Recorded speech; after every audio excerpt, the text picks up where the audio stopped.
Polresta Barelang dijadikan alat penagih hutang oleh Bank Perkreditan Rakyat.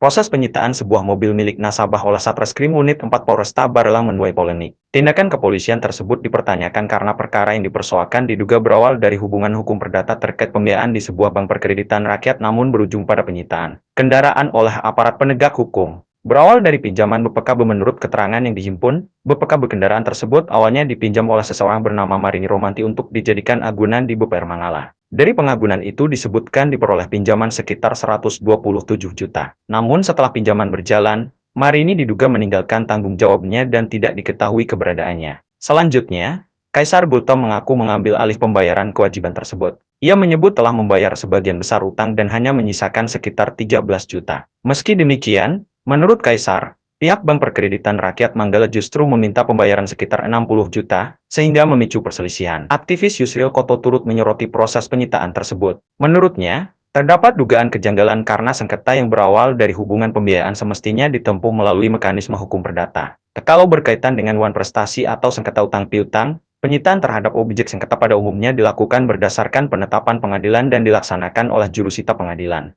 Yusril meminta aparat penegak hukum memberikan penjelasan secara terbuka mengenai dasar hukum penyitaan tersebut agar tidak menimbulkan persepsi bahwa kepolisian digunakan sebagai alat penagihan utang. Dikonfirmasi terpisah, Kanit Reskrim Polresta Barelang, Ibtu Mario, membantah anggapan bahwa kepolisian bertindak sebagai pihak penagih hutang. Menurutnya, perkara yang ditangani merupakan dugaan tindak pidana sebagaimana diatur dalam Undang-Undang Jaminan Fidusia. Dijelaskan olehnya secara singkat bahwa dalam perkara ini kami menerima laporan polisi dengan dugaan tindak pidana jaminan fidusia dengan terlapor saudari Marini yang menjaminkan surat kendaraan milik saudara Gultom sebesar 123 juta. Dalam perkara ini kami telah mengajukan permohonan penyitaan ke Pengadilan Negeri Batam terhadap kendaraan Toyota Veloz sebagai objek perkara. Selama proses penyidikan berjalan, kendaraan disita terlebih dahulu dengan status quo agar tidak berpindah tangan atau hilang. Jadi ini bukan perkara perdata, melainkan perkara pidana jaminan fidusia, jelas Ibtu Mario. Ini jadi barang bukti dan kita status quo kan di Polresta Barelang, proses penyidikan berjalan.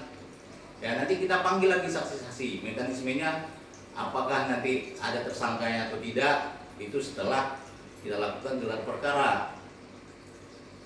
Gitu Le. Ya. Kita kemarin sudah buat laporan juga ke Ya. polisi.